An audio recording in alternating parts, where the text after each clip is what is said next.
নমস্কার বন্ধুরা, চলে এলাম আবার আবহাওয়ার খবর নিয়ে। এই মুহূর্তে ঘূর্ণিঝড় রেমাল প্রায় শুরু হয়ে গেছে এবং ঘূর্ণিঝড়ের প্রক্রিয়া প্রায় শুরু হয়ে গেছে। আজ সন্ধ্যের মধ্যে এটি আরও শক্তি বাড়াবে এবং রাতে একটি শক্তিশালী ঘূর্ণিঝড় হিসেবে অবস্থান করবে দক্ষিণ পূর্ব মধ্য বঙ্গোপসাগরে।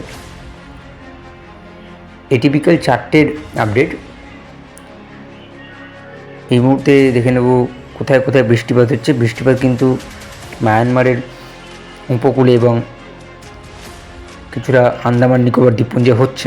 এই মুহূর্তে কি বলছে স্যাটেলাইট বলছে মেঘ রয়েছে পুরো বঙ্গোপসাগর ঘিরে এবং বঙ্গোপসাগরের মাঝখানে মধ্য বঙ্গোপসাগরে এখন নিম্নচাপটি অবস্থান করছে।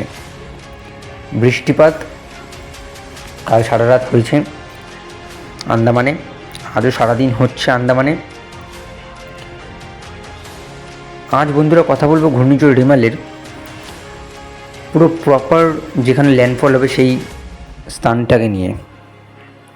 ঘূর্ণিঝড় রেমাল পুরোপুরি সুন্দরবন ও বাংলাদেশের খেপুপাড়ার মাঝখানে এই ঘূর্ণিঝড় ল্যান্ডফল হবে আগামীকাল মধ্যরাত্রে। এই মুহূর্তে বৃষ্টিপাত হচ্ছে আন্দামান জুড়ে, মায়ানমার জুড়ে এবং কিছুটা বাংলাদেশের দিকেও ঢুকেছে একটু বৃষ্টিটা। ফটিকছড়ি উপজেলা, চিটাগং, ফটিকছড়ি উপজেলা হালকা মাঝারি বৃষ্টি রয়েছে বিকালের দিকে। অর্থাৎ মায়ানমারেও কিন্তু বৃষ্টিপাত রয়েছে, তার সাথে কিন্তু হালকা মাঝারি বৃষ্টিপাত হচ্ছে বাংলাদেশের ফটিকছড়ি উপজেলায়, কুমিল্লায়, আগরতলা। আগরতলায় হচ্ছে, আমবাসা বৃষ্টিপাত হচ্ছে। এরপরে সন্ধ্যের দিকে কিন্তু বৃষ্টিটা বাড়িয়ে অনেকটা ফরিদগঞ্জ না, অনেকটা কালাপাড়ার থেকে অনেকটা কাছাকাছি চলে আসবে, অনেক কাছাকাছি চলে আসবে কালাপাড়া, রস্তু কালাপাড়া বৃষ্টিটা। এবং এদিকে মাঠপুরা, হাতিয়া, লালমোহন, দাসমিনা, পাথরঘাটা এই জায়গাগুলিতে বৃষ্টিপাতটি থাকবে আজ সন্ধ্যেবেলা। যেহেতু খুব ক্লোজ হয়ে আসছে ঘূর্ণিঝড়টা, খুব ক্লোজ চলে এসছে এবং 7টার সময় এই ঘূর্ণিঝড় রেমালটি তৈরি হবে। তাই সেই সময় কিন্তু যেখানে ল্যান্ডফল হবে সেখানে বৃষ্টিপাত শুরু হয়ে যাবে। এটা একটা বড় ঘূর্ণিঝড়ের চিহ্ন যে ঘূর্ণিঝড় যেখানে আঘাত আনে তার যখনই ঘূর্ণিঝড়টা সৃষ্টি হয় সেখানে বৃষ্টিপাত আগে হয়। এবার যেহেতু বাংলাদেশের উপকূলে বৃষ্টিপাত হচ্ছে, তার মানে এর সম্ভাব্য ল্যান্ডফল হবে বাংলাদেশে। তা বলে এমন না যে পশ্চিমবঙ্গের প্রভাব পড়বে না, পশ্চিমবঙ্গের প্রভাব পড়বে। একটা দেখিয়ে দিই, পশ্চিমবঙ্গের সুন্দরবনের প্রভাব পড়বে।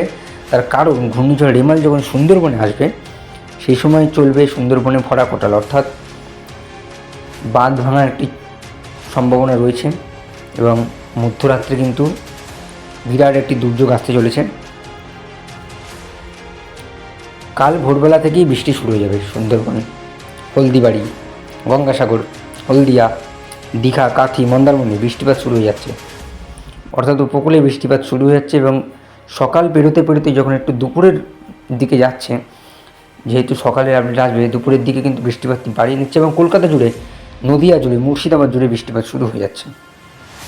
পুরো বাংলাদেশ থেকেই জুড়ে বৃষ্টিপাত হচ্ছে এবং আগামী 27 তারিখ মধ্যরাত্রের পরেই ঘূর্ণিঝড় রেমালটি নিম্নচাপে পরিণত হয়ে বাংলাদেশ থেকে সরাসরি উত্তরবঙ্গের দিকে চলে যাওয়ার সম্ভাবনা এবং পরবর্তীতে যে আসামের দিকে চলে যাওয়ার সম্ভাবনা। যাই হোক, ঘূর্ণিঝড় রেমালের প্রভাবটা পড়বে দুই বঙ্গেই এবং বৃষ্টিপাত প্রবলভাবে হবে। আগামী 27 তারিখ মধ্যরাত্রি অবধি বৃষ্টিপাত চলবে পশ্চিমবঙ্গ জুড়ে এবং তারপরে 28, 29 উত্তরবঙ্গে বৃষ্টিপাত হবে। ল্যান্ডফলের সময় গতিবেগ থাকবে প্রায় 100 কিলোমিটারের কাছাকাছি এবং সর্বোচ্চ গতিবেগ থাকবে 130 কিলোমিটার। দেখুন, কালাপাড়া, খেপুপাড়া, পাথরগঞ্জ, এদিকে হলদিবাড়ি। আজকের এই সন্ধ্যের আপডেটে জানা গেল ঘূর্ণিঝড় রেমালের ল্যান্ডফল কোথায় হবে। আশা করি আপনারা সবাই উপকৃত হয়েছেন। আবারও আসবে কালকের সকালের বড় আবহাওয়ার খবর নিয়ে। ততক্ষণের জন্য সবাই ভালো থাকবেন, সুস্থ থাকবেন, টাটা।